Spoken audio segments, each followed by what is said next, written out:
അങ്ങനെ കോടിയുടെ വായടഞ്ഞു. Drew മെക്കിന്റയർ world ചാമ്പ്യനായി. ഈ കഴിഞ്ഞ സ്മാക്ക് ഡൗണിൽ WWE ചാമ്പ്യൻഷിപ്പിന് വേണ്ടിയിട്ട് ഒരു 3 സ്റ്റേജസ് ഓഫ് ഹെൽ മാച്ച് നടന്നിട്ടുണ്ടായിരുന്നു. ആദ്യത്തെ മാച്ച് ഒരു നോർമൽ മാച്ച് ആയിരുന്നു. ആ മാച്ചിന്റെ ഇടയ്ക്ക് ഡ്രൂ മെക്കിന്റയർ ടേൺ ബക്കിളിന്റെ മുകളിലുള്ള ആ ഒരു പൗച്ച് ഊരിയെടുക്കുകയുണ്ടായി. ഇത് വെക്കാൻ വേണ്ടി പോയിട്ടുണ്ടായിരുന്ന റഫറി തിരിഞ്ഞു നിന്നപ്പോഴേക്കും കോഡി റോഡ്സിനിട്ട് ഒരു ലോ ബ്ലോ കൊടുത്തുകൊണ്ട് ഡ്രൂ മെക്കിന്റയർ ക്ലേമോറും കൂടി കൊടുത്ത് ആ ഒരു മാച്ചിൽ വിജയിച്ചു.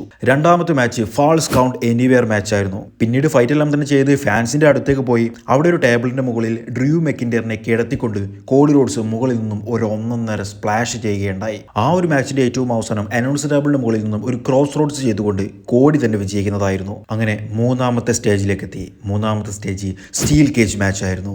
രണ്ടുപേരും അവരുടെ ഫിനിഷേഴ്സ് മാറി മാറി ചെയ്യുന്നത് നമ്മൾ കണ്ടു. പക്ഷെ എന്തൊക്കെ ചെയ്തിട്ടും രണ്ടുപേരും തോറ്റു കൊടുക്കുന്നില്ല. കോഡി സ്റ്റീൽ കേജിന്റെ മുകളിൽ നിന്നും ഒരു കിൻഡൽ കോഡി കട്ടർ മെക്കിന്റയറിനെ ചെയ്തതാണ്. പക്ഷെ എന്നിട്ടും മെക്കിന്റയർ തോറ്റില്ല. മാച്ചിന്റെ അവസാനം മെക്കിന്റയർ ഡോർ തുറന്ന് പുറത്തേക്ക് ഇറങ്ങാൻ വേണ്ടി നിൽക്കുകയായിരുന്നു. അതായിരുന്നു മാസ്ക് ഇട്ടൊരു വ്യക്തി. റഫറിയെയും അറ്റാക്ക് ചെയ്തു. മറ്റാരുമല്ല, ജേക്കബ് ഫാറ്റു.